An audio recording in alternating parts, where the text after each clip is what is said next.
Nu gerai, tai iškart galim kalbėti apie svarbiausią vakar visų dėmesį sutraukusi ketvirtfinalio mačą, kuriame susitiko dvi komandos ir viena komanda pirmoji rungtynių pusėje jau savo pranašumą stipriai įrodė ir pateko į finalo ketvirtą. Aišku, aš kalbu, kad kažkur matyti prieš Vytenio Grąžtus, Sostinės krepšinio lygos B mačas. Neaišku, juokauju dėl šito, kad labiausiai dėmesį sutraukęs, nes visi supranta, kad labiausiai dėmesį traukė vakar Kretingos futbolo stadione vykęs mačas LFF taurės tarp Kretingos Minios ir Marijampolės Sūduvos, kur aš išvengiu dabar. Žemaitijos futbolas yra aukščiau už Lietuvos futbolą. Mažai, kad atmosfera išmetė Vilniaus Žalgirį, Kretingikė su Dembele, bet ne tuo prieš akiją. Nors vakar. Bet tas irgi mušė, ne? Tas irgi mušė. Vakar tas gerasis mušė Dembele. Nu, žodžiu, Dembeliam vakar gera diena. Bet kiek įvarčių gali? Čia 5-4, o ten 7-6 ten. Žiūrėjot šitą, pavyzdžiui, fulį? Aš tai kažkaip neteko. Nu, man reikėjo 3 Eurolygos pažiūrėti. Tai... Ai, dar darėt iš karto Basketniuzui? Šiandien darėm. Tai jo, aš... Nu, jau ir dar video reikėjo. Reikia susiklonuoti Augustą, kad galėtum dar ir fulę pažiūrėti, ne? Nu, tiesiog reikia pamiegoti, jau nėra, reikės highlightus pažiūrėti. Nu, jo, čia tas dabar. No. Čia tas dabar metų laikas, kai labai daug įdomaus visose ir sportuose vyksta. Ir panašiai. Gerai, pradėkim nuo, žvengiu, sakau, kad kalėdų vaibelis yra, nes sekmadienį, nusipirkti Kretingoje labai skanios bulkutės su lašinukais ir skaniausios ever kokias suvalgė. Išlipu iš mašinos, dar saulė šviečia, ir ten paeit reikia 20 metrų. Pradėjau eiti, pūga prasidėjo per 3 sekundės. Nuo nulio į plėšo ten užsukožą, dar grįžęs iš po Vilniaus šilto. Tai vad, sakau, sninga, o kalėdos dar dėl to podcast'e, kad toliau tęsės dovanos. Toliau.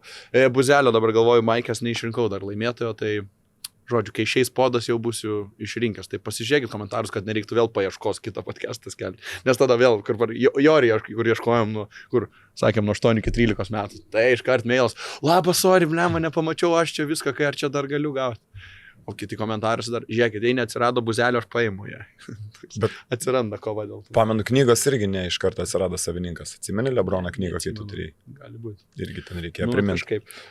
Tai žodžiu, dabar į temą dar kol gyvas. Denverio Nuggetsas klubas ir Valančiūnas, tai Mile High City.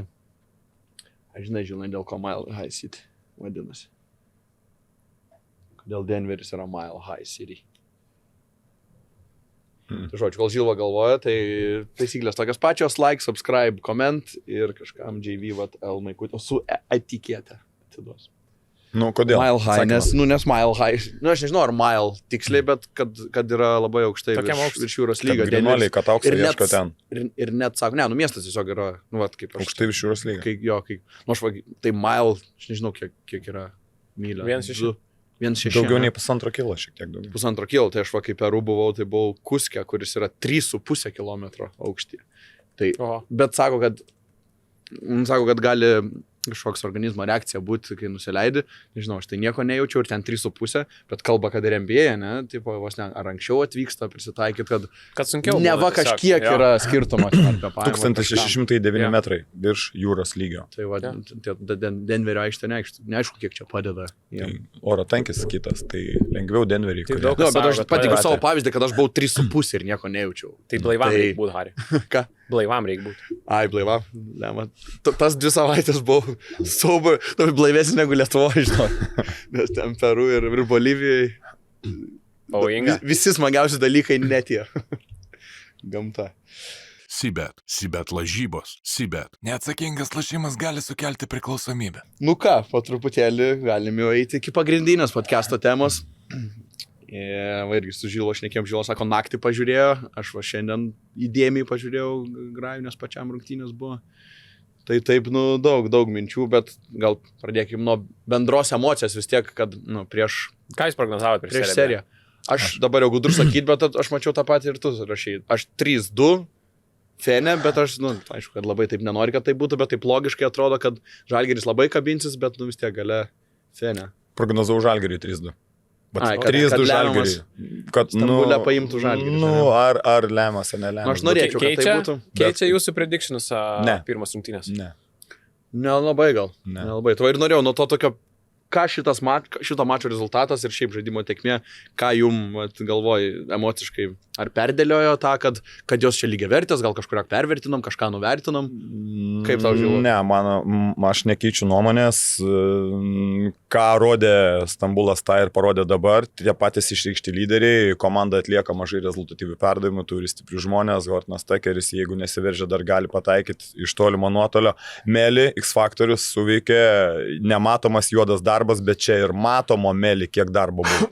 Jeigu jis gali nugarą sužaisti baudos aikštelį, jeigu jis gali iš toli pataikyti, jeigu jis gali susirinkti 18 balų naudos, tai čia tas Meli, kurio reikia Šarui šitoj situacijai. Nu ir Biberovičiaus, kas sakė po rungtynių, Masiulis 2 tritaškius gavom išimti, nes prieš juos nėra gynybos, nėra variantų. Tai buvo ir sėkmės faktorius tuo momentu. Pirmo kėlinio paskutinis metimas, geras psichologinis impulsas užsikurt. Kita vertus rungtynių pradžia blanki iš Fenerbahčės, Žalgiriukas galėjo uždominuoti, Gosas tą ir bandė daryti, Francisko nepaėmė metimą iš tolimo nuotolio.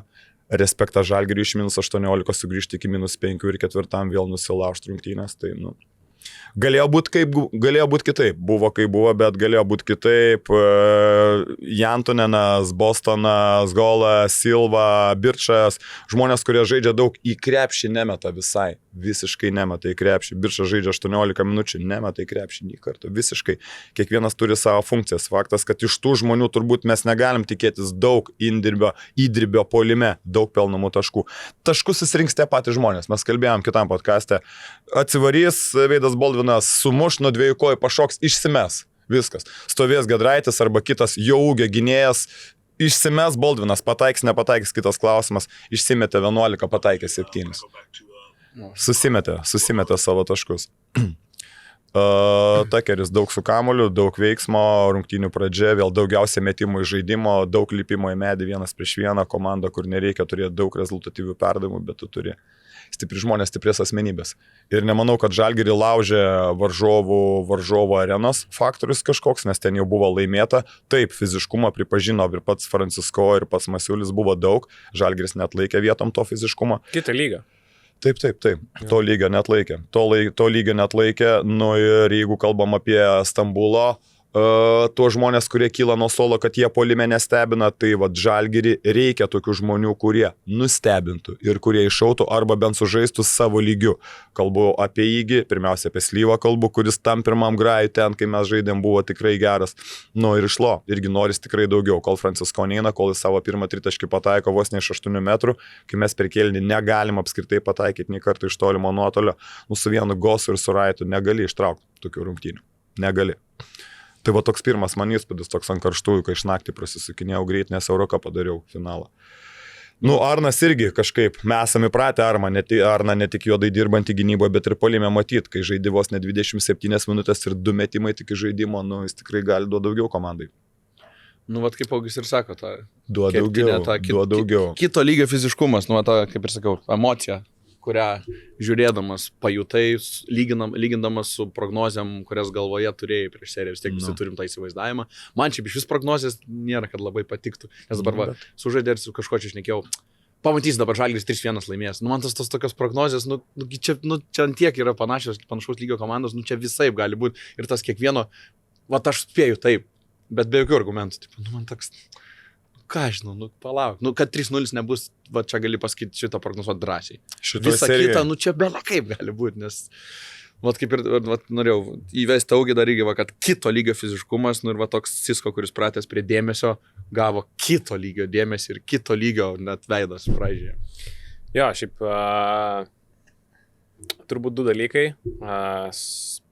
Žalgiris be Silveno Francisko šitose rungtynėse žaidė 15 atakų. Įsvykat. 15 atakų pirmose rungtynėse Žalgiris žaidė be Silveno Francisko. Spėkit, koks rezultatas buvo per tas 15 atakų. Koks rezultatas, tipo kiek taškų? Taip, gerai, kiek Žalgiris įmetė per tas 15 atakų be Sisko šitose rungtynėse? Nė vieno. Ne, 15 atakų 0 taškų, tai čia gautum ant 25. Gerai, maksimos 5 taškai, ar ne? Čia maksimaliausias. Prisiminus, kad 13-1 turėjo antrą kėlinį, tai žinai. Gerai, 4. Iki 10, aš taip sakau, apsidrausdamas. 8. Kiek praleido per 15 atakų kiek gynybai? Be jo, kiek praleido? Jeigu į minusą krito. Tai turėjo gerai gintis, ne? Čia per visas, nu... Ne, be jo, čia jis Visų kalba apie rungtynių be Sisko. Be Sisko, apie 15 atakų. Jo. Užmetė 8, o dabar Taip, kiek taip. apsigynė. Nes 8 taškai per 15 yra atakų, nu yra Tai nėra- tragiška. Tai yra 0,55 Taip. offensive rating, kas yra... 8 tragedija. taškai, aš neišgirdau, 8 atakos. Ne, 8 15 taškus, atakų. 18 taškai. atakų. Tu jas gali susirinkti per 4 atakas. Realiai. Jo, tuos o čia per taškus. 15. Nu tai Nu. žodžiu, Tai gerai, polimui kapėt. Gerai, O 11 praleido atakų. 20 taškų. Norėjau sakyti per iki šitą. 20. Bet 20 taškų be Sisko gynyboje, nu tu atrodo, kad... Nėra ko užatakuot. Feneris neturi, nu, turi kitų taikinių, bet Nu. Feneris neturi savo didžiausio taikinio. Mhm. Ir tu vis tiek praleidai 20. Tai tu be Silveno Francisko laiką gauni minus 12 taškų atkarpą. Kitas pozityvus dalykas, čia ne pozityvus, bet pozityvus dalykas yra tai, kad iš kitos pusės žiūrint, Žalgirio starto 5 laimėjo savo minutės Kem 2-2-7. Tai yra gerų ženklų. Bet nei vienas kitas 5 Žalgirio nebuvo teigiamas šitose rungtynėse, kurį Žalgiris panaudojo. Ten buvo keli 5, kur žaidė po vieną ataką, ten jo +1, +2, bet realiai iš 25 gal skirtingų 5 Žalgirio vienintelis teigiamas yra šitas starto 5. Su Sisko būtent. Su Sisko. Sisko, Gosas, Arnas, Tubelis, Mauzas. Mhm. Visi kiti neveikia šitose pirmose rungtynėse. Kaip Apie ką pritrūko kalba? kažkokių tiesiog kitų ginklų. Bet kalbant apie Sisko ir gynybą prieš jį, tikrai Feneris darė viską pakankamai teisingai. Jeigu žaidžia aukštą 2-2, karškai teisingai, efektyviai, kad čia Šaras pasirinks teisingą strategiją, tai turbūt niekas nekvestionuoja. Jeigu žaidžia aukštą 2-2, eina per apačią ir tiesiog palieka 1-1 situacijose. Jeigu žaidžia ankstyvą pick and rollą 4 kampų, žemiau kažkiek, Tubelis paliekamas laisvas, Jantunenas stovi kaune praktiškai ant baudos, forsuojamas Sisko nusimest kamuolį ir žino, kad Tubelis ten likus 16 sekundžių atakos, nu nemes tikrai 3 taškai, jisai tiesiog nusiūs kamuolį, tu galėsi grįžti į ataką. Tai taip yra neleidžiama žaisti tokiuose pusiau greitose situacijose, kur Sisko yra beproto su savo greičiu geras ir taip yra Žalgiris įveliamas į pozicinį krepšinį, kur Fenerio gynyba ir tas fiziškumas yra tiesiog neįtikėtini. Pasižiūrėkit, kaip nieko realiai Žalgiris negalėjo vakar padaryti per priekinę liniją. Kiekvienas įmetimas, kiekvienas bandymas žaisti nugarai krepšį, Feneris eina iš priekio ir tas perdavimas yra maksimaliai sunkus. Aš nežinau net kiek kartų, turbūt vos kelis kartus tas kamuolys pasiekdavo tą baudos aikštelę. Tai man tai buvo toksai sveiki atvykę į playoffus momentas, kur mes esam čempionai, mes buvom geriausia komanda ilgiausią sezono laiką pirmoje vietoje ir tik dėl to, kad Meli buvo traumuotas, mes pakritom į 4 vietą. Ir aš tikrai nesidžiaugiau, kai Žalgiris gavo Fenerį, kaip čia, oi, mes 2-0 laimėjom. Aš tikrai galvoju ir vis dar galvoju, kad Feneris yra šitos serijos favoritai. Žalgiris turi šansų, yra dalykų, bet mes pamatom patirtis, gynybos fiziškumas ir kaip yra sunku laimėti Stambulę. Jeigu tu praleidi Stambulę 89 taškus arba daugiau negu 85, aš manau, kad šansų laimėti realiai playoffuose labai labai nedaug yra. Nes tiesiog Fenerio gynyba bus tikrai solidi. Tai tokie pagrindiniai, sakyčiau, dalykai iš pirmų rungtynių, bet yra ir teigiamų dalykų, apie kuriuos, manau, vėliau pakalbėsiu. Jo, man įstrigo, kai tu pasakei, kad po krepšių labai sunku taškus buvo rinkti, nes kiek aš dabar taip vizualiai atsimenu, mūsų aukštaūgių taškų beveik visi buvo laisvi. Arba, pavyzdžiui, ten Raitas Eliupų daug sudėliojo. Prasiveržimų buvo su mesom vieną dėjimą į 10. Nu, tai bet tokie pavieniai, nes ten Birutis 2 kart laisvas sudėjo, tada Raitas sudėjo 2 Eliupus, tada Tubelis laisvas treką, 2 tokių. Ir pamenu epizodą, aš norėjau net screenshotą padaryti, bet kadangi per GO3 žiūrėjau, ten neina screenshotą padaryti, būna juodas ekranas. Ir įmesti į chatą, kad Raitas gavo kamuolį už 3. Kokį? I'll tell you a secret later. Okay. Retai prireikti. Su telefonu gali nufotkyti. No. Raitas gavo kamuolį, 3 jį. Ir jis ten bandė tą kamuolį kišti ir, žodžiu, nugriuvo į užribį realiai. Tai vat, kaip ir sakai, tas po krepšių suspausta gynyba ir ant perimetrų ypatingai ten, ten Veidas Bolinas gal nėra patsgi ten vienas geriausių Eurolygos, geras, bet ir mes atsimenat, kai kalbėjom šiam podė apie jo wingspaną. Tai nereikia, kad jis būtų elitinis gynybai, bet vien tiesiog ištestos rankos tokiam zuikiui kaip Sisko, žiauriai sudėtinga. Jis visada daugiau duos puolime, negu prasileis gynybai. Ir Masiulis prieš rungtynes irgi intervė sako, kad turėsim būti crazy fiziški ir ten crazy kovingi. Tai va tas crazy, žinai, viskas yra žodžiuose, bet kai tu turi patirti pats, va, kaip Tubelis, kaip Sisko, kad pirmą kartą, kad suprastum, Jo. tas pats Dastinas Lyva irgi, kur ne, kietumo ir mūsų mėgstamo mylimo žodžio fiziškumo simbolis Žalgiryje. Kovingumo, Tai kad gal sakykime. Kovingumo, nu, bet ir pirmoji vietoje kovingumo. jo, kovingumas, bet nu, ir nevengiantis fiziškumo. Nu taip, bet Pajuto, koks tas fiziškumas. Jis nėra nei superatletas, nei Bet superkietas. nesilpniukas, tik tvirtas. Pirmo vietoje jis yra kovingumo pavyzdys. Per kovingumą kabinas. Tai va, tai puolime 4 žmonės pasidarė rungtynės praktiškai. Tai va, prisijungus Melį. Ir augaminti tą su atsarginiais ir startiniais statistiką gilinant. Tai jeigu mes kalbėjom, kad Fenerbahčė ir Žalgiris, kad nematom, kuo ryškiai nusileistume mes Fenerbahčei. Ne va, kad galim lyginti lyderius Boldiną su Hortonu Takeriu, su Sisko ir Gosu, kad maždaug nėra prarajos kažkokios. Aukštaugiai čia gal net mes su Raitu irgi čia geresnis už visus kitus. Nu ir bet tada pamatom, kad mūsų lyderiai gal tiesa gal ir yra, kad jie panašaus lygio, bet tada lyginant suolus, nu va čia tas skirtumas yra ir pasimato ir išryškėja. Ir va pirmą čia labai stipriai pasimatė, nes išeina Gedraitis, pasimetęs, išeina Lo su keliais driblinguoja, ten griūdamas ant Slyva pražangas renkasi. Nu visi atrodo nesavam lyginę. Augi tu skaičiavai, gal neskaičiavai, kaip veikia Fenerbahčės starto penketas. Nes jeigu būtų Boldvinas išėjęs į starto penketą, tai ten nuo suolo jie ten vos 10 taškų įsigeneravo. Vos 10 taškų, bet kadangi Boldvinas išeina nuo suolo, tai taip ir iškreipia galbūt šiek tiek tą statistiką, kad suolas labai daug primetė taškų, nes realiai Bonzis 8, Silva su 2 ir Dekolas su 4. Viskas. Suolas be Boldvino. Jeigu ne Boldvinas 17 taškų, tai jų suolas irgi atrodytų taip skurdžiai kaip ir mūsų pagal pelnamus taškus. Čia pas Fenerį Žalgirio starto penketas labiausiai naudojamas sužaidė 27 atakas kartu, Fenerio labiausiai naudojamas penketas sužaidė 7 atakas. Bet jis nebuvo starto penketas labiausiai naudojamas, nes Boldvinas išėjo nuo suolo. Taip. O koks starto penketas Fenerio buvo? Startė Meli, Holas, Takeris, Holas ir Birčas. 6 atakos, 4 taškai, 10 praleista, -6. Tai Puolimo reitingas 66, kas yra tragedija. Tai neveikia, neveikia starto penketas, visi Fenerio penketai, kur Melį yra 4 pozicijoje ir Birčas yra 5, tragiškai puolime atrodo, nes neranda vietos, tiesiog Birčas, prastai, tikrai prastai atrodo Kemas Birčas, daug ir Šaras buvo piktas ant jo, bet viską keičia Niko Melį, ką ir prognozavau prieš seriją, kai jis yra 5 pozicijoje, jo gynyba atveria daug erdvių, man patiko ta viena ataka, kur jisai žaidė handoffą kairiai pusiai, nešė handoffą.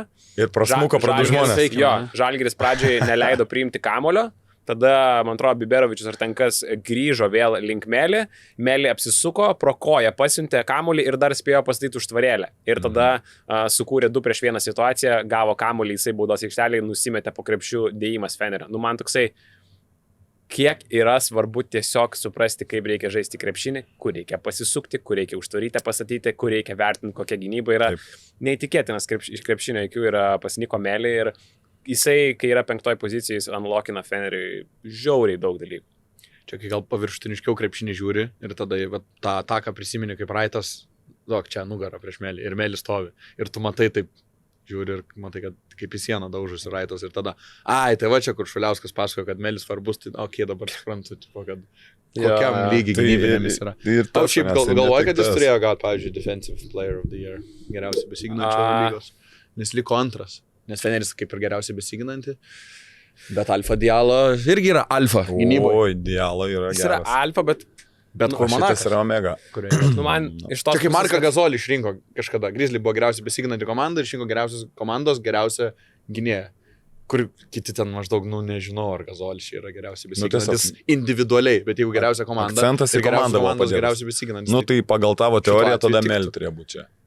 Man irgi atrodo, kad Alfa Diallo gal yra asmeniškai geresnis už Niko Melį. Bet Niko Melį įtaka šiais metais Fenerbahčės žaidimui ir ypač Fenerio gynybai yra tokia milžiniška, kad tu negalėjai neduoti to apdovanojimo Niko Melį. Man atrodo, kad tu turi žiūrėti į įtakos tos skaičius, jie tikrai daug ką pasako, kai jie yra įmami per viso sezono tiekmę. Tai aš kažkaip galvoju, kad Niko Melį tikrai turėjo gauti geriausio gynėjo titulą šiais metais. Tai Nu, čia toksai, kas tau labiau patinka, ką labiau vertini. Tas pats kaip su MVP apdovanojimu. Eurolyga vertina geriausią komandą ir naudingiausią žaidėją. Ta PR reitingą žiūri, kuris yra niekam nereikalingas, mano nuomonė, ir pervertintas. Jeigu tu pasižiūri Francisco įtakos skaičius, on and off, kas visą sezono eigoje tikrai atsispindi didesnį, geresnį paveikslą. Jis renka naudingiausią, tai naudingiausia komanda, įtakingiausias gali kas tas pakeisti. yra naudingiausias pagal efektyvumą? Man tai tas efektyvumas tik fantasy žaidimui reikalingas. Realiai, ta prasme, NBA nieks nenaudoja tokio reitingo, bet kažkodėl mes Europoje jį sudėvinam ir jis yra vienas iš svarbiausių. Milutinovas, tai wow žaidėjas, nes pas jį geras efektas. Taip, aišku, jis geras, bet jis turbūt net top 5 nėra, net neturbūt, tikrai nėra. Tai, whatever. Nors renkai 5, tai aišku. Grįžtam čia prie Melytokos, 4 kelnį tikrai faktorius buvo, kurio atrodo vėl dar kartą grįžom. Ir Meli, susiginimas, tie keli lengvi taškeliai prasprūdus. Iš tolimo dar užmetė vieną. Dar nugarą kaip sužaidė Nausą, atsimėt, 2 žalgiriečius ten išmaudė, kaip Jonas neatsimena, ar Tautas, kuris pasakė, išlaviravo kaip stovėjimo aikštelė. Bet taip ir buvo. Kaip regitros egzaminas, atgalinis. Tarp dviejų pralindo, pasisuko, taškai viskas. Bet galima atsiminti irgi prisiminėm reguliarųjį sezoną, kad maždaug 2 kartą plašiam Fene. Ir ten pirmam mačia Žalgirio arenoje ir tada antram irgi. Nu ir tai kodėl negalime šio dar 3 kartus, nes jau 2 kartą plašiam, bet tada nebuvo Meli ir Biberovičiaus. 2 pavardės, kurias paminėjom daugiausia kartų kol kas podcast'e. Man tai tas hypas, kad, sakau, kad 2-0 buvo reguliariam sezone, aš taip nesupratau, kodėl žmonės ant to taip užsiciklinę, nes, vienu iš Melis svarbiausias žmogus toj komandai yra. Ir Tarikas irgi Max svarbus praeitais metais playoffų serijoje prieš Paryžių, turbūt geriausia žaidė krepšinį ir irgi dabar atėjo į seriją pakankamai geroj formai. Tai ir pasimato tas skirtumas, kai tu turėjai opcijas. Baldviną, Hortoną Takerį, Tariką Biberovičio, jo užtvaras be kamulio, jo kūryba su driblingu. Playoffuose yra žiauriai svarbu, kaip tu gali kurti su driblingu. Mes tą matome Eurolygoje, mes tą matome NBA. Žalgiris vakar turėjo 2 žmonės, kurie gali tą daryti. Ir tai dar gerai, kad Gosas pataikė tos savo metimus, kurie tikrai nesukrenta kiekvienose rungtynėse. Feneris turėjo 3 tokius, plus turi žmonės, kurie gali užcentruoti Silveną Francisco. Turi Nando De Colo, kuris yra 4 toks žmogus, tiesiog kūryba su driblingu. Ir tau natūralu, kad tada daug lengviau atsidaro keliai visi puolime prieš labai agresyvę gynybą. O pas mus išeina Ignas Brazdeikis, Modolo ir visi kitie, kuriam kamuolys nelabai rankas ilgai išbūna. Bet kaip paaiškinti, bet kaip Fenes nuopolį tada paaiškinti. Kur buvo ta komanda? Gerai, Melio argumentas, kalbam apie tai daug kartų, bet buvo gili duobė, gal ant to irgi kažkiek žmonės pasimojo, gali sakyti, šiek tiek, kas buvo atsitikę komandai. Tai turbūt vis tiek esminis dalykas yra tos išsimušimas iš traumų, kaip Augis minėjo, kad Melio ir tragiški procentai iš toli. Tarkim, reikėjo iš Olimpiakos suimti ilgesniam laikui. Ir Turkijai buvo bėda, tęsės komanda krito ir vos namų pranašumą išsaugojo. Ar Milutinovo kokį ilgam laikui tiek, kiek Melis iškritas. Ar nebūtų kritęs Oly, mes nežinom, aišku, bet... Melis statistika neatrodo, kad čia, turėtų būti daug problemų, bet jis tiesiog taip stipriai keičia žaidimą, nemesdamas taškų, kad gal tai yra tiesiog sunkiau suvokti. Ir tiesiog yra neįtikėtina, kaip tas žaidėjas pakelia Fenerį į kitą lygį. Iš kitos pusės, ko dar vakar Feneris nepadarė ir dėl ko laimėjo realiai rungtynes ir ko reikia tikėtis, kad Žalgiris privers juos padaryti, tai yra klaidos. Nes jie ne tik pataikė 3 taškus, bet jie ir neklydo. 9 klaidos, jeigu neklystų vakar. Tai yra nuostabus Fenerio rodiklis. Žalgiris tose antrose rungtynėse iš 12 Fenerio klaidų surinko 22 taškus greitam puolime. Tai tu prieš Fenerį nori kuo daugiau lengvų taškų, tu nenori žaisti prieš juos pozicinį krepšinį. Faktas. Ir vakar Feneris nedarė klaidų realiai, kas sumažino Žalgirių šansą. Ir tada gaunam, kad paliekamas yra Žalgiris su mažiau negu 80 taškų. Tai tu turi priversti Fenerį klyst, o jeigu jis neklysta, tu turi vis tiek bėgti greitą puolimą, nes prieš Fenerį pozicinėse atakose tu nelaimėsi rungtynių. Tos pozicinės atakos ir strigimas, kadangi Sisko stipriai atakuojamas buvo fiziškai ir kalbėjom apie Žalgirį kaip apie geriausiai 3 taškus metančią komandą ir tas 3 taško ginklas, kiek buvo atimtas iš rankų tiesiog Žalgirio 3 taškis, čia nebus jokio 3 taškis. Ypač pradžioje. Toks žiūri, kur pripratę mes tą 3 išmest neina. Kiek buvo ten? Buvo. Pirmas trajekas ten antro 12 gal minutę, man atrodo, ar 13 minutę, tik tai 3 pirmą įmetėm. Taip, jo, bet metimų buvo, negali sakyti, kad tie beviltiški tie metimai buvo, buvo gerų išsimetimų. Buvo gerų išsimetimų, iš sėkmės, bet tiesiog mes pradėjome turėti daugiau progų. Faktas. Nesukrito, pradžia nesukrito, nepaėjo, iš su 5 tritaškiais, kur, žinai, 22%. Sisko interviu pabrėžė labai tą spacingą, erdvės išnaudojimą, maždaug, kad sako, mane labai ten spaudžia, dvigubina ir aš turiu nusimetinėti, tai...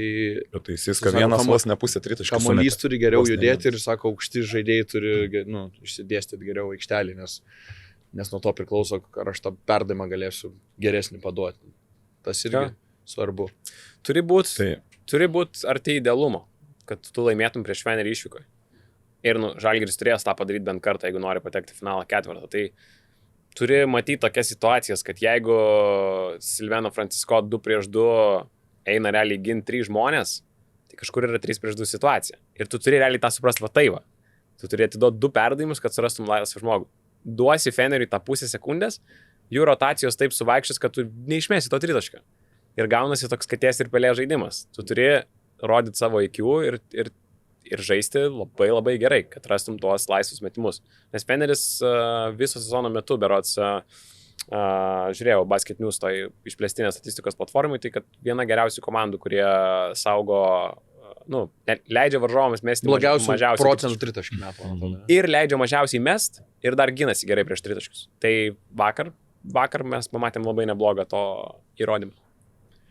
Dėl apie Tomą Masiulį irgi tos keitimus, apie rotaciją kalbam irgi, kad, kaip ir šnekėjom, kad pirmas kėlinys buvo labai lygus, tas startas mūsų žaidė net geriau už Fenės ir visas tas kataklizmas įvyko, kai keitimai įvyko.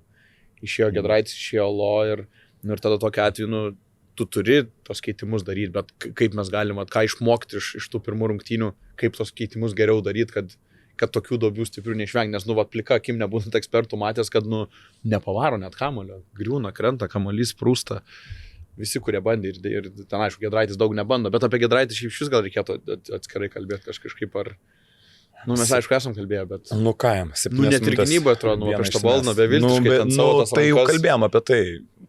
Per žemas jis yra, tiesiog per žemas, nesuspėsi, žinosi, kad išmes ir tu nepasieksi, nieko nepadarysi, apsiginti be šansų. Jeigu gynyboje per žemas, tai... Per žemas, tu prieš Boldviną, tu esi per žemas, taškas, viskas. Neduot priimti kamulio, antras variantas. Neduot priimti kamulio, subauduot, pasiimti pražangą. Iki bonuso tą gali padaryti kartą 2, bet tai čia porą atakų. Neduot priimti, pabandyk neduot priimti kamulio, kai jis yra medžiojamas puolime. Žinai, kai jisai be kamulio, kai su kamuolis pats atsivaro, pats pradeda ir pats pabaigia, ten iš vis tada jam nieko daryti nereikia.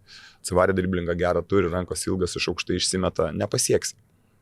Ir tie vidutiniai, ir ką Tautvydas su Jonu vėl ten akcentavo, kalbėjo apie Žalgirio uždarytą baudos aikštelį ir ten akcentavo pirmos tos kelios jų atakos, metimai iš vidutinio nuotolio, tokie, atrodo, nei prie trajako juda kamuolys, nei įsivestas į baudos aikštelę, nei jis grįžta šios baudos aikštelės. Vat po driblingo kažkur iš kokių 4-5 metrų tie metimai ir ėjo. Ką jis sakė apie tos vidutinius?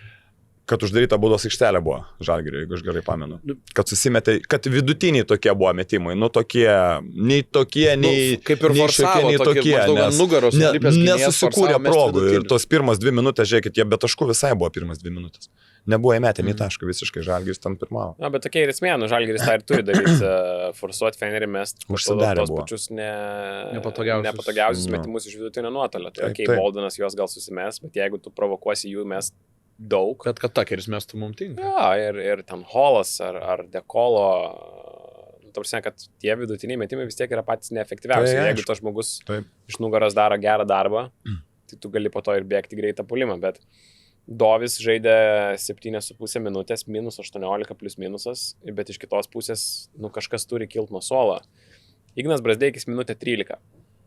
Žino dėl ko? Dėl ko? Dėl ko? Skamba. Dėl to, kad Ignas Brazdeikis prasileido iš karto Tariko tritaškį. Pasigavo ant to paties Šaro derinio, prieš kurį Šaras yra prigavęs jį prieš 3 metus, kai Žalgiris žaidė su Barcelona serijai. Eiti jau derinys pamintas per traukėlės, žaidžiamas 2-2 kairiai pusiai, dešiniai pusiai, silpnoji pusiai, yra užtvara be kamulio, tas pindeunas metikui, Tarikui Biberovičiui, kurį gina Brazdeikis. Ir aš žiūriu ir aš negaliu patikėti, kad tu gali nežinoti to scouting reporto tu gali neprisiminti. Tu žinai, kad Šaras po minutės pertraukėlių, derinys metikui bus. Vienokio ar kitokio atveju dažniausiai 8% laiko prieis prie metiko, patikrins tavo budrumą. Ir patikrins vienu iš prastesnių gynėjų budrumą to aikštelės pusį. Ir aš žiūriu ir aš negaliu patikėti, tas tritaškis, ten šiek tiek su sėkmės įkrenta, bet tada turiu net klipą savo kompiai išsaugojęs prieš 3 metus. Derinio pradžia šiek tiek kitokia, bet visas konceptas yra lygiai toks pats. Brazdeikis ten irgi užmiega, ten aišku dar blogiau prieš 3 metus buvo. Dabar užmigo ne 1,5 sekundės, o 0,5 sekundės, bet prieš Šarą, kaip ir sakiau, tu turi būti arti idealumo. Ir aš tik žiūriu ir galvoju, kaip taip, ir galvoju, tikrai Masiulis pakeis. Bet po šito epizodo dar pažais, manau, 0,5 minutės pirmas šilpukas bus keitimas. Tai minutė 13 ir sužaidė ir viskas. Negali daryti tokių... Dar puolime gavo baudą. Negali daryti tokių koncentracijos klaidų. Čia jo, Masiulio turbūt toks... Matau, tu neredi. Tavo galva nėra pliaufuose. Jeigu tu ant tokio, kur kaip, žinai, kad jam puikiai žinoma derinio, tu vis tiek pasigauni, tai ką kalbėt toliau. Aš šokė buvau sėdėdamas prie kompo žiūrėdamas tikrai. Toks nefaina, žinai, gaila ir už Žigną, bet gaila ir dėl Žalgirio, kad mes tai suprantam, kad mums serija tai ilga, čia ne vienas rungtynės ir tų rolinių žaidėjų indėlio atkarpų gerų, mums labai reikės ir tada išleidai ir kad po minutės pamatai, kad jis... Ja. Ir treneriui tikrai neprideda pasitikėjimo. Čia jam irgi psichologiškai pačiam, irgi dabar, žinai, minutę išėjau, sugribau, išleidau. Dabar antrą kartą einant, reikia kažkaip nepasišykščiai.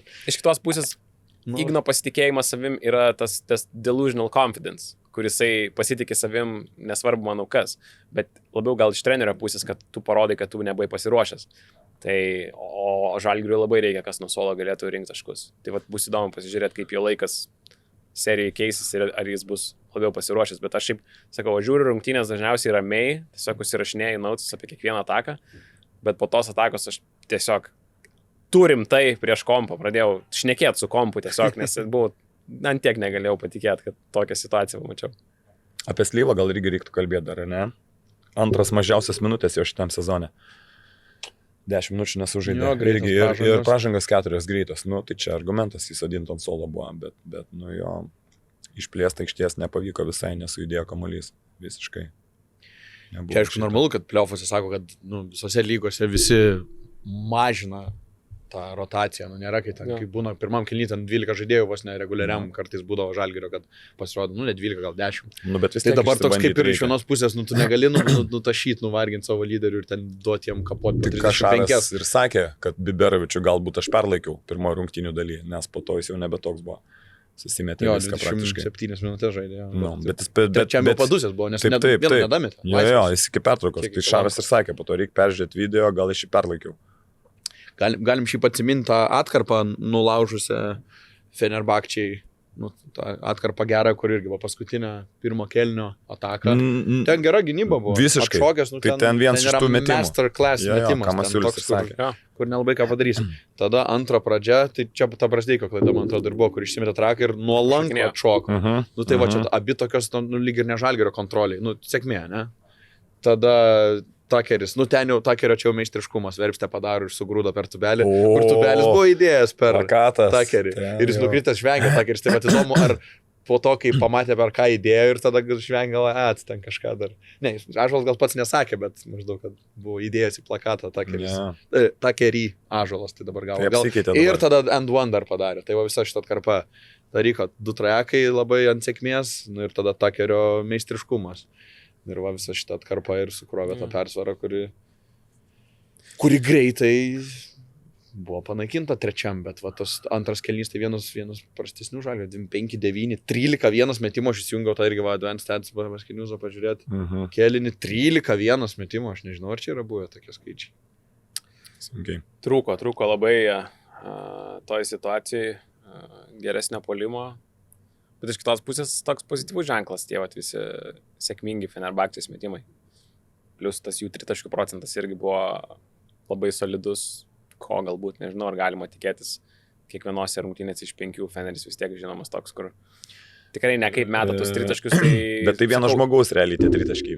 Vieno žmogaus sugeneruoti. Ir trečias kartas, kai jis 6 įmetė. Bet šiam sezone. Trečias kartas. Tai vat iššauna karts nuo karto per sezoną 3 tokie grai. Klaiburnas play-ne, atsimenu, dėjo irgi 5-5. Reguliariojo pabaigoje Riversas ką padarė irgi. Atsimenat, neatsimenu dabar su kuo žaidė. Komentavau tos rungtynės. Neprametė. O vakar kas iš Riverso? Tuščia vieta 0. Nieko, visiškai 2 taškai. Tai visa Valencija ten nieko nepadarė. Bet šiaip Fenes irgi po 2 kelnių pataikymas buvo irgi 50%, 2.70, 3.80 baudos. Tai ką ir atsakom, čia kaip ir baisus tokius skaičius matyti, iš kitos pusės ateičiai gal ir nuramina, nes antram mače, nemes Tarikas taip, aš neįsivaizduoju, kas turėtų būti, kad Tarikas taip pat sumestų. Reguliariojo pabaigoje buvo kelios rungtynės, jis stabiliai varė, gerai varė. Sezono eigoje nebuvo stabilumo, buvo aukštyn žemyn, trauma ten buvo, iškritęs buvo. Paskui sugrįžo ir galas buvo labai solidus jo. Buvo ir 6-9, buvo 3-5, Osvėlių vėl 3-6, iš 4 tik tai su Madridu 1 metę neįmetė, visose kitose nemažiau 3 metę. O praėjusiu metu playoff statistika, nes čia Haris pasakė, kad negali Tarikas Biverovičius mes tokiais procentais. Praeitais metais prieš Paryžių 3 rungtynėse jisai pataikė 2 taškai, 8-12. 3 taškai, 11-19, šiam 7% ir PM 8%. Ir rinko po 17,3 taško per 25 minutės. Tai kiek ten? Viso labo 60%, ne? Pirmam grajų metė 7,5. Tai 7,5 nebemes. Tai negalime mes ten. Bet šiam jau būsim pristabdę, Tariką. Ir iš kitos pusės, starto 5 jį dengia Cisco. Mes nori dengti. Nevarginsi ant takerio. Ne, iš viso takerio ten sulaužyti. Tiesiog tu labiau ant ko tu jį pastatysi, ant takerio negali statyti, ant holo gali bandyti statyti, bet tada bandys per holą žaisti ant pausto labiau. Jo. Tai Masiulis pastatė dabar jį ant Tariko iš karto Šaras pradžiai derniai. Išsimest gali laisvai 2,1 m. Bet sakyčiau, kad Cisco gana neblogai stovėjo ten iš kitų situacijų, Tarikas po to susirinko tuos metimus, tai čia irgi tikrai pozityvas, kad dėl tokių įspūdingų procentų. Šiaip apie Goson kažkaip mažai pakalbėjom, kad, gražu žiūrėti. Kokio lygio lyderystė. Jo, gražu žiūrėti. Nuo pirmų minučių, kur ateina ir matos, kad bičias, Šaika, aš suprantu, jūs čia pirmas iki, aš čia buvęs, aš čia dabar parodysiu, kaip veikia viskas. Ir tokia bam. Jo, bet jie tokie bet tie metimai tokie tarpais, tokie norėjau sakyti, klampus tokie, sunkus tokie, fiziškai jie sunkus yra ir pataikė, tu atrodo, nėra lengva. Ir kampai aštrus, ir tu nekiaurą meti, nuo lentos meti, suplanavęs viską, jau esi, veršis mes nuo lentos, kiaurą nemes. Kažkaip taip, ir 31 minutę, sužaisti 11, išsimetė daugiausiai iš visų. Gražu. Toks, kur galvoja, mes čia mokam 1,3 milijoną. Vat gerai, kad taip žaistumės, dėl to. Bet man taip man trūksta taip trūksta jo stabilumo, taip trūksta jo iniciatyvos, taip trūksta jo aštrumo, numetimo, įsiveržimo, sukūrimo. Nėra šito. Nėra. Ja. Per 16 minučių vienas metimas iš žaidimo. Koks tu kūrintis bebūtum, bet vis tiek duok daugiau puolime pats iš savęs. Kas įsiminė, kad kažkur bėga paskui kamuolį, nes susilenkęs ten į kelią. Gerai, mes nekalbam apie ten superinę kažkokią gynybą. Žmogau, ką tu per 16 minučių puolime padarai, vieną išsimetei ir netlikai nei vieną rezultatyvaus perdavimo. Tu pirmas numeris esi. Tu esi kūrėjas. Kur tu buvai? Subumsėdavai, nusimesdavai. Viskas, reiškia, tu nieko nesukūrei. Žaidėjai daugiau nei 16 minučių. Cisco sunkus mačas, bet atsimenu, irgi tai pozityviai labai trečio pabaiga, kokia buvo, kad Cisco prasiveržė. Užmetimai. Su viena ranka tokį, bam, įdėjo. Bet tada persivarė Mozesai 2. Boldinas dar prieš į tarpą, Boldinas iš Alkūnės, bam, buvo. Pakrito, kita taka ir dar viena liupa. Tai tokie 3 žiauriai pozityvus, prieš 4 vėl užkūrė viltį, kad, blemba, galim, vis tiek galim. Bet tada atėjo Nikola, sako, hebrytas čia. Parodysiu, kas dėdė yra. Bet gerai, rezimuojant su Masumaru, galim mes ten žaisti, galim. Neišgąsdino, ne? Galim nebuvo, kad žiūri ir sakai, vieni vartai, į vieną kasą duoda, nuo pirmų minučių viskas, nuėjo Feneris, nusinešė tiesiog viskas, uždarinėjo rungtynės. Nebuvo taip. Jo, nebuvo. Kas rezervas didžiausias? Cisco. Man Slyva rezervas, Arnas man rezervas. Supratimas, kas yra Eurolyga playoffam? Jo, aš manau, kad tam pačiam Cisco reikia suprasti. Turi dar labiau lūptis. Raumenis neužauks, jo, charakteris. Negali leisti Feneriui tiek daug lengvų taškų rast. Antras dalykas, turi dar daugiau bėgti. Trečias dalykas, gali pataikyti 3 taškus geriau. Ketvirtas dalykas, nežaisčiau su Maudolo, Dovis Gendraitis, Arnas Butkevičius tuo trejetu vienu metu. Nėra kam mes taškų. Ir Žalgiris sužaidė 8 atakas, kai aikšteliai nebuvo nei Sisko, nei Goso.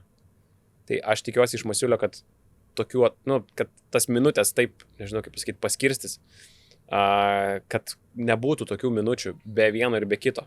Nes jeigu Maudolo nefunkcionuoja, tai tada Žalgiris per tas 8 atakas, kai nebuvo ir Goso, ir Sisko, 4 taškai vos. Praleido 12. Tai turi kažkaip rast geresnius penketus, kad įgalintum tą atsarginių žaidėjų solelį. Ir Arnas turi būti agresyvesnis. Jeigu yra laisvas, nes ant jo žiauriai daug rizikuoja, sudvėjojo kelis kartus. Turi mest. Turi mest. Tai rezervų daug, bet aš vis dar prognozės mano nekeičia. 3-2 Fenerio ir manau, kad bus labai labai sunku laimėti Stambulę. Tai Biberovičius dabar vėl išeis rytoj į startą.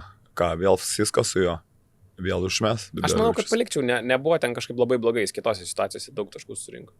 Jo, daug lengvų tokių gavo, bet jo, neskaičiu, kad ten tragiška gynyba buvo prieš Tarikom. Kaip ir minėjom, tie 2 trakai išėlės, 6 taškai, viskas padaryta, tiesiog, sukrito. Geras metikas, kokią algą gavom, tai už nieką ir siūlo tokius kontraktus tokiems. Ne veltui NBA. Ne veltui NBA, siūlo plakas ten Grizzly, man. Jo, mems. Tai, tai vat, kaip sakoma, neišsigandę gavę, ne gal ne šaltą dušą, bet įlipę į šaltą vilnelę. Ne, kur tokia, nes dušas toks jisai smogia iš niekur ir nusipurtai, bet va taip įbridau, okei, šalta, supratau, bet užsigrūdinsiu ir kitas įkilipdamas žinosiu, ko čia laukti. Taip. Tai visai jo, pozityviai. Sibet lažybos, Sibet. Neatsakingas lašymas gali sukelti priklausomybę. Galim pažiūrėti, kas kitose Eurolygos playoffų arenose buvo, tai mažiausiai intrigos keliančioj serijoje, tai tos intrigos tai jos ir nebuvo. Mažiausiai ir buvo, o Monaco parodė, kad kas yra kas ir ten. Bandė dar Monakas pradžioje kabintis, bet ten greit viskas susidėlioja. Tai 2 kėlinius realiai. Monakas turėjo +1 likus 2 minutėm iki antro kėlinio galo. Jo. Tada, tai buvo aišku, kad tada tai bus. 10-0 Olys spurtavo į Rūbinę. Ir po to dar 3 kėlinio pradžiai pradėjo ir ten realiai po to formalumai jau buvo visiškai nuo 3 kėlinio vidurio. Bet, nežinau, Olimpiakosas viską darė gerai, o Monakas žaidė tikrai prastai. Ir Monako, pavyzdžiui, expected offensive ratingas turėjo būti 120 šitose rungtynėse. Kada Monakas buvo 4 tritaškius įmetęs, neatsimenu. Tai praeitą savaitę prieš Pau. Norėjau sakyti, kad panašu irgi buvo, kad Monakas su savo rotacija... Ten pataikė 7, bet 2 Maikas Džeimsas pataikė kosminius. Tai pat Monakas su savo dabartinė rotacija yra 2 kelnių gera komanda. Tokia, čia. Bet žinok, Game 2 bus daug įdomesnis, nes visų pirma leido per lengvai Olimpiakosui įeiti į rungtynės. Vezenkovas gauna 2 lejepus po judėjimo be kamulio. Tu negali leisti tokių dalykų. Tu nieko nepataikiai, tu tikrai pataikysi geriau. Ir nežinau, yra dalykų, kur tikrai gali Monakas daug geriau. Danielis Taisas iš po krepšio nepataikė 3 kartus vidutinio, vos ten susimetė, su Kevariu, su Heisu polimas iš vis tragedija, neskaičiai. Tai... Girdėjau, tiesa, gandai turi svorio, kad Kevariu su Heisu Šaras nori. Fenerbahčia. Visiškai nestebintų, bet nežinau, aš tokį darbininką. Ne, tavo draugelis yra iš Panevėžio, toks neblogas, galvoju, gal žinai. Jo, neklausiau, bet skamba logiškai. Aš tai labai norėjau Heiso vietoj Moses Wright. Sugrįžimas būtų įdomus? Jo. O šiaip kodėl ne? Šiaip ne?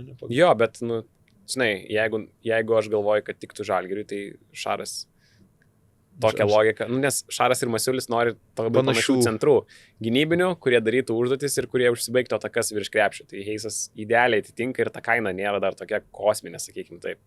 O ir to puolimo tiek nereikia iš tų centrų, nei Šarų, nei Masiuliui. Tai kažkaip aš galvau, kad Heisas būtų viena iš geriausių opcijų, bet jeigu Feneris nori Heiso, tai sorry, not sorry. Po šitos serijos, gal ir žinai, dabar Heisas žiūri, popkornų pasidėjo šitą seriją renkasi, kur čia varyt man vasarą. Kurie laimės, ten ir varysiu. Tikrai, bet ko gero, kad Augis gerai sako, bus įdomesnis Grajus antras. Aš tai galvoju, kad... Nes ir Taiso vienas blogiausių, Strazelis pirmą kartą su 0 baigė beje irgi. O Dievas. O žaidė 24 minutės beveik. Nieko. O baigė su 0, 9 metimai žaidimo. 0, visiškas 0. Jo, tai... Tai ką, sausainis Monakui. 10 žaidėjų rotacija. Na, aišku, tiesiog, kai turi Maiką Jamesą komandai, negali sakyti, kad nėra šansų. Bet tai Maikas, bet tai gerai, Lempinas, nelempinis metė, bet tai žiūrėkit, Maikas atrodo tokiose rungtynėse, žinai, kai kiti nieko neužmeta, jis galėjo ten vienas 14 metimų išsimest, o jis susimetė beveik viską. Arba baudas gaudavo, kurias metė be klaidų praktiškai, 2 taškus susimetė visus. Trajekai 1-3. Jo, bet ten tie metimai jau buvo, kai viskas realiai aišku, buvo iki tol, tai ten taškų realiai neturėjo. Darė tiesiog teisingus sprendimus. Jam nusimetinėti, tik jo, jam pagalba. Jį forsuoja nusimetinėti, turi kiti. Pusę asistų sugeneravo vienas. Tai. Mirotičius for season out yra? Greičiausiai nežais. Ne. Nes, kiekvienas žaidėjas Monako dabar pagelbėtų kažkokią opciją puolime, kad nereiktų tik Maikui ten ratai sukinėtis ir žiūrėti, ar pačiam mesti, ar nusimesti. Aš 3-2 prognozavau šitoj serijai. Tai... Okay. Tokia... 3-1 gal sakyčiau dabar. Pasirodė tas visgi, ne? Skirtumėlis. Aš manau, kad Monakas gali daug geriau atrodyti, negu atrodė pirmose rungtynės. Tai namie vieną paims. Ok, o vieną kad paims. Ponai gynybos ekspertai su ponų gynybos ekspertų strategu Atamanu Valencija sulaikys iki šiam 7 taškų. Va čia, kaip sakoma, netikėta. Wasn't expected. Valencija netikėta. Pau irgi darė gerų dalykų.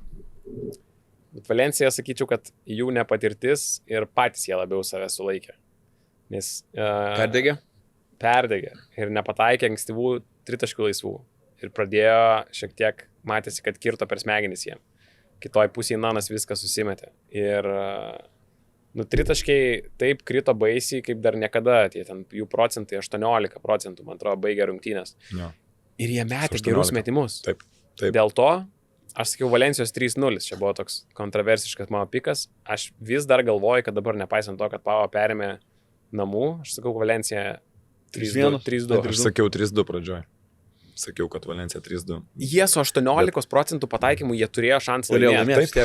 Ir visų pirma, tai Braxtonas Key praleido Naną į kairę pusę, kur dešiniai buvo antras žmogus atidinėjo dvigubint ir tada subaudavo. O po to pražanga buvo prieš Monterą, mano nuomonė, Grantas jį laikė už rankos ir Branku Badijo labai norėjo Montero atiduoti kamuolį, kai Braxtonas Key ten buvo, galėjo ir kabinti alijupą, ten buvo toks langas perdavimui ir galėjo paduoti ant vidutinę būtų išmetęs.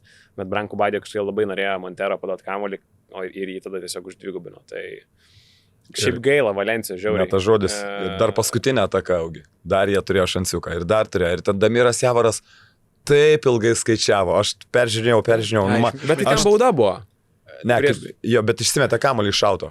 Kiek laiko jie išsimetinėjo? Ten 5, 6, jau gal 7 ir Javaras. Taip sulėtintai tą 2, 3, buvo galima švilpti ant 5. Šiaip žinai, kokia yra juokinga taisyklė dėl šito, aš nežinojau. Nežinau, ar Eurolygoje irgi, bet teoriškai, kol tu nepaimi kamuolį į 2 rankas, tol teisėjas neturi pradėti skaičiuoti laiko. Ne? Tai jeigu vienoje laikai gali laikyti. Jeigu vienoje laikai... Taip, laikai prie korpuso. Maždaug tu dar neišsimetinėjai, ne? Nepradėjai. Taip, tau teisėjas paduoda kamuolį ir tu paimi į vieną ranką. Teoriškai teisėjas dar neturėtų pradėti skaičiuoti, čia bent jau LKL, kaip suprantu, nežinau, ar Eurolygo ar ne. Bet teoriškai tu laikydamas vienoje rankoje, tu gali čia kokią dar sekundę, pusantros užlaukti, tada paėmė 2 rankas ir teoriškai tik tada tipo turėtų pradėti skaičiuoti. O jeigu nepaėmė 2 rankas? Žinau. Va čia prie korpuso. Bet ar esi mažinau, aš sužinau, kiek dažnai matai, kad su viena ranka autą išmetinėtų. Tiesiog, aš piknaudžiauju tą taisyklę. Čia turiu ir laukiu variantų, žinai, Diorginų visus gynėjus. Tegu tamposi jie ten, žinai, tada pridėsi išmesti. Kažkas kitai pradės partizanų būti tokiu maištininku, tada gal ir jeigu taip veikia, tai tada gali išgaudyti juos, žinai. Nežinau, kaip veikia, tipo, jeigu tu taip piktybiškai darai, bet, bežor, ilgai labai niekas dar jo nedarė. Bet logiškai, nes tu išsimetėjai pasą, kur žinai, kad bus pasas, dėl to gynyba žino, dėl to reikia duoti staigų ir stiprų. Ir tada, nu jo. Bet vis tiek, tai vertinant Pedro Martinėso pasirinkimus, kai tu turi, nu gerai, nebrangę, bet tikrai solidžią, gerą antrą liniją ir vaiko Dalarėjos visai nepanaudoja tokiose rungtynėse, tai galvoju, žinai, nu kuris vis tiek buvo MVP jau taurės vieną kartą. Tai galvoju, tu tikrai turi žmogų iš ko rinktis, žinai, tu tikrai turi iš ko rinktis. Ir, nu, kad Puerto daug gynyboje neduos, bet aš iš Riverso laukiu, tikrai jis gali duoti, o Mari Mūras gali duoti daugiau. Sako, dar visai gerai sustovėjo vakar, dar polime įmetė. Realiai tai yra komanda be vidurio polėjo, sakyk, ką nori, žinai. Nu, ten su Costello gali į 5 poziciją išeiti, bet tai ne tas, kas su Nikola Meli visiškai bus. Nu, realiai didelio žmogaus, kuris, nu, pradėlė tikras 4, Riversas tikras 3, gali sakyti, ten tokio tikro 5 kieto nėra šitoj komandai. Nėra. Mažiukų darbas rinkti taškus. Mažiukai ir daro. Dar Ky vakar gerai visai rezultatyviai, bet ten užsibaiginėjo, tik tai pats nesusikūrė nieko. Užmetė sukrovę viską iš viršaus. Pau sužaidė antrą geriausią gynybos rungtynes pagal gynybos reitingą vienų rungtynių šiam sezonui. Aišku, Valencijos nepataikymas prie to. Bet čia kiek sakai, procentaliai buvo Pau gera gynybo, kiek Valencijos perdegimas ir nesusimetimas paprastų metimų. Nu, manau, kad toks... Manau, kad... Pam, jo. Ir dėl to sakau, kad, nu, tikiuosi daug geresnės Valencijos, manau, kad jiem nereikia daug keist. Ja. Bet mano toks kontroversiškesnis teikas apie šitą seriją būtų, kad Sluko trauma net į naudą šitoj serijai. Nes Šorcas eina. Nes Šorcas yra greitas. Post-season X Factors. Jo, turėjo atkarpą gerą, irgi sumetė. Ir gale žaidė. Ir Valencija, prieš ją, jeigu tu keitiesi, tai nėra, kad jie žaidžia per vidų. Jie niekada praktiškai to nedaro. Nes tai nėra ką žaisti. Šorcas gali būti viduje, bet dažniausiai jis tiesiog 3 išsikeičia. Plus, kitose situacijose, kai Pau nesikeičia, jisai yra pakankamai greitas, kad būtų prieš Valencijos gynėjus gynybai ir išstovėtų tiesiog ant savo greičio. O jo greitis puolime žiauriai padeda. Reguliariam sezone, kai žaisdavo Nanas su Sluku kartu, nu ten tragedija, ne gynyba. Nei vienas, nei kitas neįsigina. Ir dabar tu gauni tokią situaciją, kad iškrito ir toksai eina savo be Sluko, nu čia Pau viskas. Bet aš galvoju, kad dar net geriau, žinok. Ir pabaigoj Pau žaidė su žiauriai mažu 5, kad keistusi. 3 atakas keitėsi su Nanu ir TJ Šorco aikštelį ir Valencija niekart neužpuolė. Ir tas mažas 5 Pau čia visiškai bus crucial dalykas šitoj serijai. Tai va toks iškrenta, atrodo, Lukas, žaidėjas paskutinių sekundžių, žaidėjas ir pasą paduoti ir mes gali, ir tiek yra svarbių metimų įmetęs, bet galvoju, kad čia gal net su TJ Šorcu dabar turės leisti tiesiog TJ Šorcą Tamanas, tai gal net geriau. O Marių Grigonį turės leisti dar toliau seriją, ne čia taip netikėtai, ne? O Marius visai gerai sujudėjo. Tai jo, ko reikėjo, jis tą pasidarė. Tu prarado kamuolį iš esmės. Netikėtai taip, kur, nu, ką reikėjo, Marius tą pasidarė. Reguliarkiai neleidžia pliofose, žiūrėk. Atkarpėlė antram kelnys ten labai gerai sudėjo. Bet nežinau, aš taip akies testus sužiūrėjau tos highlightus Grigonio, nu kažkaip lėtai atrodo juda. Nesinori taip, pats tą, ką sakau, labai nenori tikėti, kad tom, bet nu toks jau veteraniškai, jau ten, kur iš masės biškė erdvės susikurti ant tą vidutiniuką. Nu taip kažkaip, nežinau, žiūriu galvoju, nu nežinau, ar čia labai už tą Žalgirį. Nes kur kalbos buvo kažkokio podcast'e, gal ir Baskinius, gal Donatas ar kažkas, kad man staigmena buvo, kad Grigonis neva galvoja apie trenerio karjerą. Kas negalvoja? Daug kas negalvoja. Bet yra ir daug kas galvoja. Negalvoja. Tai vad, kad Grigonis, trenerių, nu ir šiaip, kad ką tokia mintis sako, kad iš kažkur išlido tokia informacija, nu jeigu Dontis sako, tai čia nepletkas jau. Nu, tai reiškia, kad jau galvoja, jam yra 32. Ir iš kažkur išlenda, kad jis jau mąsto apie, tai žinai. Ne, ir tas, žinai, aš suvedu tos tokius negatyvius taškus, suvedu ir, nu, kažkaip. Žinai, tu gali galvoti, tik pradėjęs žaidėjo karjerą, tu gali galvoti. Dainius Adomaitis, nežinau, kada pradėjo galvoti, kad jis taps treneriu. Jis po to yra užsiminęs. Šaras paskutinius 5 metus buvo jau turbūt. Jo, iš kiekvieno trenerio jis vis pasiimdavo, ten užrašus jau kažkokius vesdavo. Bet kiti ir komunikuoja, kad, žinai, jis vartoja Grigonis, nu, man staigmena didžiulė. Iškomunikavo gal kur baigė krepšinį ir viskas, jau nebematysiu. O gal jis ruošiasi tam, bet dabar tik iškomunikavo. Nu tai va, nu tai bet aš matai, vedu į tą, kad jo sveikata ir pagal vizualį, ir pagal judesius, ir pagal tai, kad išeina kalbos, kad jis trenerio karjerą visai domintų. Tai va toks. Liūdna. Čia, žinai, jo pozityvo, kad gerai pasirodė, nusveriu negatyvų tokį. Tikiuosi, aš neteisus. Ieškant Valencijos pozityvo dar puolime, va dabar greit praskrolino visus.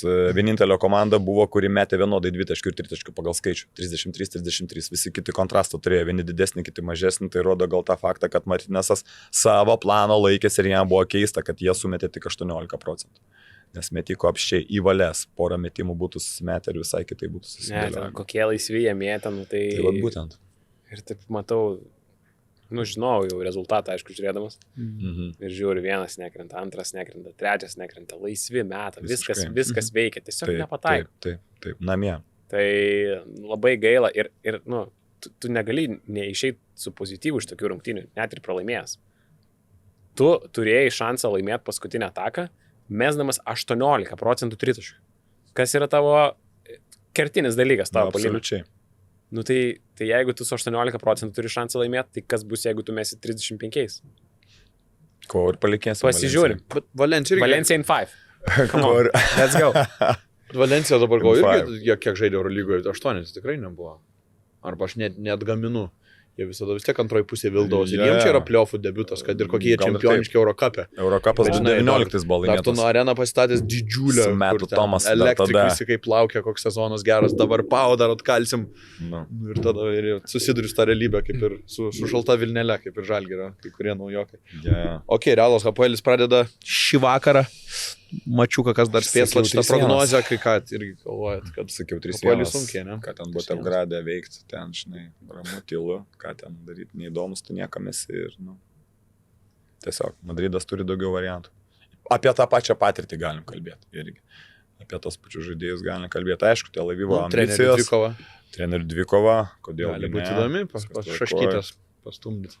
Nematau variantų. Bet Realų nepralaimi namie komanda. Nepralaimi namie. Aišku, būna pirmas kartas visada, bet play-offuose Madridas neturėtų sugriūti. Nėra variantų. Ok, Žilva komentavai Eurocapo finalą, kas gal mažiau aptartas įvykis, bet toks ten įdomių dalykų buvo, nes laimėjo komanda, kur kiti kas tokia? Bresoburgo? Jo, Bresoburgas. Iš kur čia, iš kokios?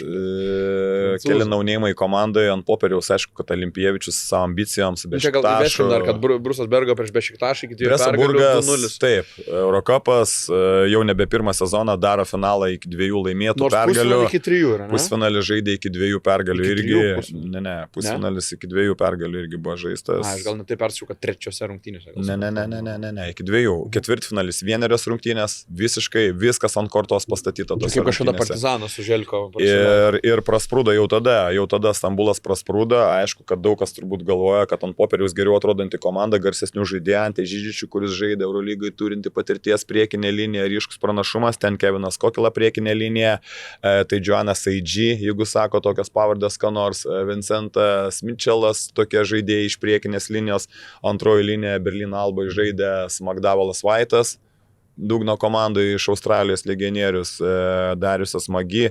Va tokie žaidėjai, iš kurių negalėtų daug kažko tikėtis, bet abi komandos buvo geriausios savo grupiai, abi komandos buvo žaidusios 2 kartus Bešiktašas buvo laimėjęs, plus 30 buvo laimėjęs namie reguliariam, plus 30, prasileidęs tik 60 taškų ir pirmas mačas Stambule, pirmo finalo serijos, 26 taškai per 2 kėlinius įmesti ir tau iš karto parodo, kas antra bauda pramesta, lūžė žmonės psichologiškai, nepataiko iš distancijų, nepataiko savo metimų.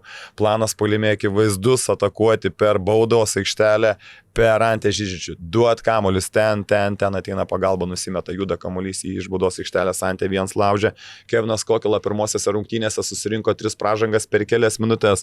Vakar atsuvėjo, AG susirinko 4 pražangas per kelias minutės. Buvęs X faktoriumi AG, pirmą mačą užmetęs 2 svarbius tritaškius. Pabėgo Janė, Molare.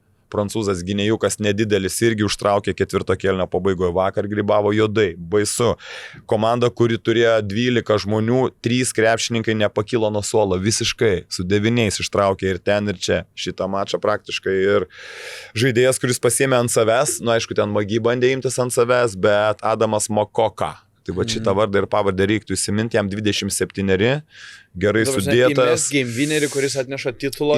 Visai smagu, bet tai vėlgi, jis pasėmė kamuolį, nepaprastai į dešinę, prasileido, nieks nesibaudavo, komanda aišku buvo bonuse, bet tą reikėjo padaryti anksčiau, tiesiog rungtynės buvo uždarytas, bet vėlgi buvo 5 taškai, buvo likusi minutė ir iš tų 5 taškų nieko neliko, sugrįžo Olimpijevičius ir buvo aišku, jeigu būtų abi komandos nuėjusios į pratesimą, manau, kad tai būtų nuosprendis Breso Burgui. Viskas būtų. Pratesime tie būtų nunešę, o jau ten Stambulė būtų jas suvalgyti tiesiog, į miltus būtų sumalti. Tai kokia serija, tokia serija, aišku, tai nėra Žalgirio atmosfera, tai nėra Partizano atmosfera, tai nėra Graiko atmosfera, tai yra Ekinoksas su 3,5 tūkstančio. Tai yra miestelis su 40 000 žmonių ir ką jie sakė po rungtynių, mes be pinigų, su ambicijom, su absoliučiai nauja surinkta komanda, Prancūzijai šiuo metu yra 4. Tai vakar dar su Ryčiu pasikalbėjom, kaip dabar Eurolygos klerkai pasielgs ir kaip reikės dabar su ta komanda pasielgti. Tai jie patys neis, čia nereiks nieko elgtis. Jeigu patys neis, tai viskas. Tai tada, kaip Las Palmas gynėjo. Kaip Las Palmas ne, bet Las Palmas dėl lokacijos ne, o čia jeigu komanda, nes istorinis dalykas, tai apskritai yra pirmas komandos trofėjas tarptautinėje arenoje, kuri gyvuoja nuo 1910. 116 metų tu tarptautinėje arenoje nebuvai laimėjęs nieko. Ir tu dabar paaukšt, gauni bilietą Eurolygą, tokio daugiau nebus. Manau, kad čia be prošvaišių, nebent ateitų koks ten prancūzas dėdė, kur su dideliu pinigu. Bet tai kurie žaistų? Tai va čia nežinau, ir relokuotis, ir, man atrodo, čia nereikia svarstyti apie Eurolygą dalyvavimą. Lieki tada Eurocup'e, tada klausimas iš kitos pusės, kas eitų lauk iš Eurolygos. Jeigu Parkeris tikrai dabar jau nori likt, ką kalba, liktai.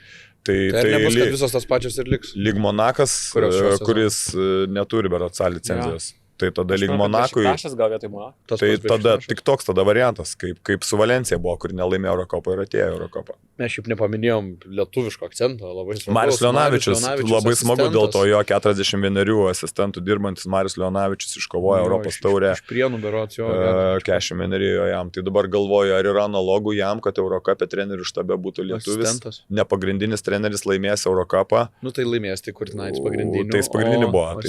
Taip. Šiaip nėra daug asistentų, kurie dirbtų neblogam lygiai Europai. Dabar... Galvoju, kas dar yra, turime vieną asistentą, bent jau Eurocupą. Ir ką dar rodo Eurocupo laimėtojai, kad jie visi ėjo, išskyrus Las Palmą, pastaruoju metu visi, kas laimėdavo, eidavo Eurolygą ir jie ten yra dabar likę. Jie ten yra. Ir Paryžius per tai atėjo, ir Monakas per tai atėjo, ir Tel Avivo Hapoelis per tai atėjo, ir Bolonija per tai atėjo. Ir va jie visi nuo to atėjimo išmesti iš Eurolygos nebuvo. Jie ten ir lieka. Čia dabar Eurolygos ofise žiūrėjo, žinai, tas rungtynės Mokoko įmetėte. Fuck! Kur mes jūs dėsim tą Bresą? Žinai, kur be Šiktašo reikia, Turkijos rinka gerai, Stambulo dar vieną komandą. Buvo pala kažkada Darušafaką žaidė. Darušafaką žaidė, irgi laimėjusi be Eurocupą. Tai va čia gal išimtis buvo, kuriai nepavyko užsikabinti ir ten mėsa buvo patrankų, jinai ten. Žanis Peineris žaidė, jeigu pamenat, kuris Lietkabelį yra buvęs Latvijos, po to ten su širdim problemų ten jam buvo ir jis baigė karjerą, berods 29, jau buvo baigęs karjerą. Bet ten tiesiog vieną kartą pinigų yra, kitą kartą nėra.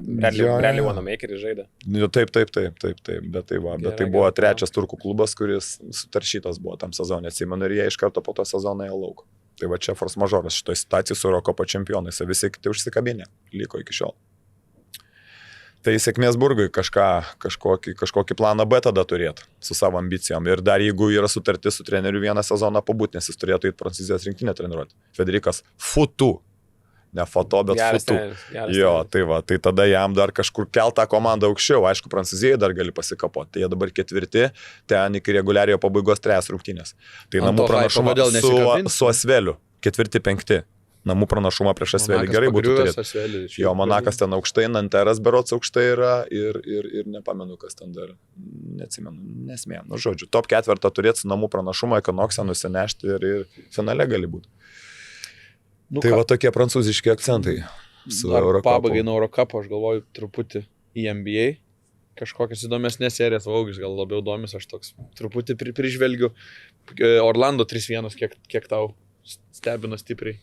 Ir ar matai, kad dar galėtų ir grįžti, nes iš 3-1 dar, 3 komandos, man atrodo, yra grįžusios, ar gal daugiau, iš 3-0 niekas nėra grįžę.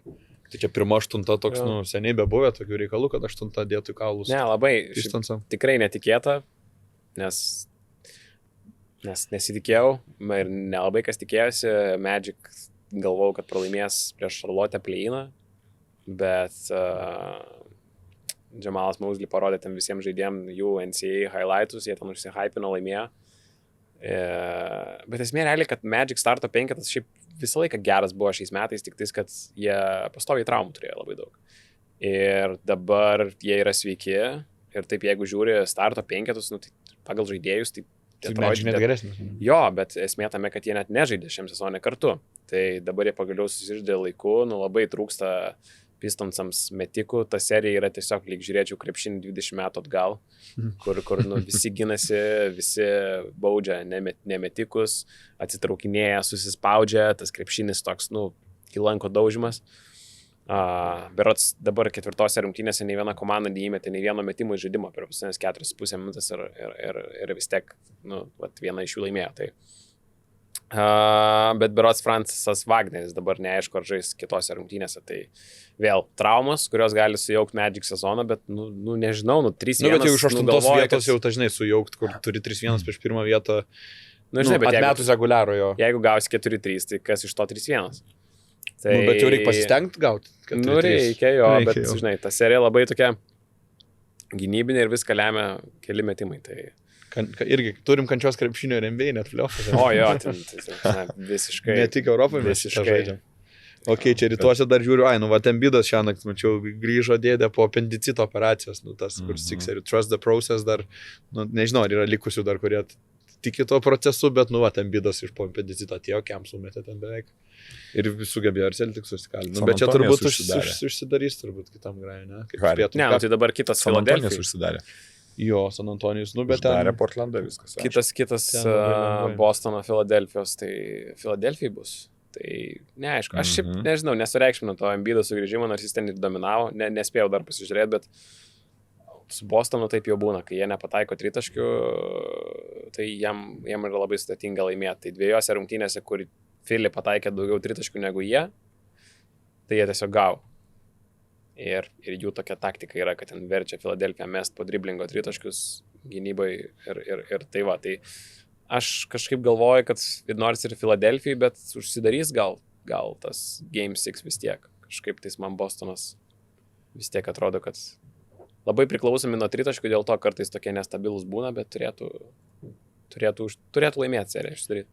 Nu, vat, kaip Žila minėjo, Sparcai užsidarė, nu ten ganėtinai aiškiai. 4-1. Dominuojama net ir Vembi vieną. Bet grajų šiemus pagal protokolą, ne, kažkaip ten buvo, kad NBA protokolą, kad jis privalėjo praleisti, nors gal ir būtų norėjęs žaisti. Bet dvi įdomiausios serijos, tai Lakers Rockets dėdė Lebronas, kiam vienerių vis tiek diktuoja dar. Bet Luka mačiau, kad maždaug, nu, jeigu Lakers išeis, o labai realu, kad išeis 3-1 pirmą, kad Lukas nebus vis tiek pusfinalį, tai labai gaila. Ja. Būtų įdomu pamatyti, kad tokį netikėtą antram raunde tikrina jaunimėlį. Jo, nu ten tiesiog man labiau ne apie Lebroną. Šaunuolis J.J. Redikas labai gerai paruošė komandą, bet... Nu, bet ant kiek Rockets tiesiog, nu, nežinau, nu labai prastai, nu, ta prasme... Nu labai prastai. Baisus puolimas, nepaaiškinami sprendimai. Aišku, keidyti ten tą traumą, kai jis nežaidė, kiek, nu, ten ne visose rungtynėse. Tai, nu, bet sunku žiūrėti jų žaidimą. Rydas Šepardas, kad jo nėra aikšteliai, irgi dažnai ten nėra iš kur net įmestų taškų. Tai. Bet iš kitos pusės, aišku, ką Lebronas daro, nu, tai fantastika. Džiaugiuosi, kad pamačiau gyvai šis metais. Pamatėjai dėdę, įkvėpė į playoffą. Norėčiau playoffus pamatyti dėdę. Bet... tą savo, kaip senais laikais, tą reverse windmill. Paukšt, taip, smooth. No regard for human life. Žinai, iš kurio grevas? Ne. LeBron James with no regard for human life. Ne prieš Pistons? Man atrodo prieš Celtics Garnett. Ai. Bet prieš Pistons irgi yra tas dėjimas. Jie labai panašus. Tai dabar net nesu tikras, žinau, gal ir tu būsi teisus. Nu, jis pats atsimenu, kad klausė Lebrono, kokios tavo rungtynės yra, tos rungtynės. Nes sako, visi kažkaip atsimena tą bloką, ten, kur va iš 3-1 prieš Warriors, bet sako, man yra tas mačas prieš Pistons, kuris įmetė ten paskutinius 23 taškus su Clevelandu. Sako, man va šitas yra. Sako, čia ten buvo rytų finalas, 2-7, o prieš Sparsus, kur gavo sausai po to. Z. Nu tai ir nueinant į paskutinę seriją ir galėsim į Maikutę, taip ir gražiai ir perėt. Minnesota 3-2 pirmavo, ten daug emocijų, daug įtampos, ten McDanielsas jau laikas eina, jisai nubėga, įmeta Jokičius per visą aikštę atbėga, nustumė jį, JV irgi susistumdo techninę gauna, nu toks intens labai yra, nu nes jie turi prieštarį, jie paskutiniu metu susitinka labai dažnai. Bet Edwardsas out, tai toks Nuggetsai, kur jau atrodė, kad ta serija slysta dabar, Bet Nuggets be Gordono. Nuggets be Gordono, bet žinai, Edwardso įtaka, tai Barulsam vis tiek. DiVincenzo irgi out. Achillas DiVincenzo, jo. Šiaip įspūdingai atrodo Minnesota. Labai gili sudėtis. Pats treneris pripažino, kad mes šiek tiek per daug atsipalaidavę žiūrėjom į reguliarų į sezoną, viršvalandžiai jau čia šiam per daug šneku. Per daug šnekėjau. Tai ir sako, dabar mes bandėm tą žaidėjams pasakyti sezono metu, bet jie nereagavo. Po pirmų rungtynių pasakėm tą patį, išspardėm užpakalius ir pradėjom normaliai žaisti. Tai visų pirma, tai Jokičius nėra formai, kokioje mes jį esame įpratę matyti ir Goberas žiauriai gerai dirba su juo. Jokičiaus ten procentai vieni prašiausių karjerai, playoffų serijai. Įspūdingą darbą tikrai daro. Ir Wolves turi labai daug opcijų ir kovoja labai gerai dėl atšokusių kamuolių puolime. Realiai, ketvirtose rungtynėse žiūrėjau ir ketvirtam kėlinynų ten puolime kamuoliai atkovoti, nusprendė viską. Minnesota meta, atsiranda iš kažkur pirmi prie kamuolio, atsikovoja, turi antrą šansą, bam pataiko. Bet dabar neįsivaizduoju, kaip viskas bus be Edwardso, be Donte DiVincenzo. Iš kitos pusės... Dabar 6, tai dabar Denverį bus. Dabar bus Denverį, rytoj vakare. Nes Game 7, nes tie pranašumą Minnesota. Tai jo, dabar Denverį. Ne, Minnesota įgrajus, rytoj vakare. Rytoj vakare, tai Minnesota gali užsidaryti rytoj. Ten čia reikia. Nes jei neužsidarys Game 7 Denverį, tada viskas. Jo, labai įdomu. Nikola gerai judėjo labai tam laimėtam grajui. Kas? Nikola gerai judėjo ten. Jo, Game 5. 27, 12, 16. Jau buvo tas Nikola. Bet Game 2, Game 3, Game 4, tragiškai ten 35% pataikymų. Bet tai kas gaus MVP? SGA? Shea. Gilgeous Alexander. Nu ką, primenu dar kartą, Jonas Valančiūnas. Su lietuviškom raidėm šiaip nerasi tokių maikių, nes lietuviško raidžių nededa NBA. Kadangi čia custom pagaminta yra su lietuviškais rašmenimis. Gali būti jūsų. Like, subscribe, comment. Mile High City. Nu ką, tikėkime, Žalgiriukas. Po vieną, o tada jau Kaune 3-1. Užkursim pragarą Šarui ir užbaigsim 3-1. Kodėl ne? Ačiū Žilva. Ačiū. Sibet lažybos. Sibet. Neatsakingas lošimas gali sukelti priklausomybę.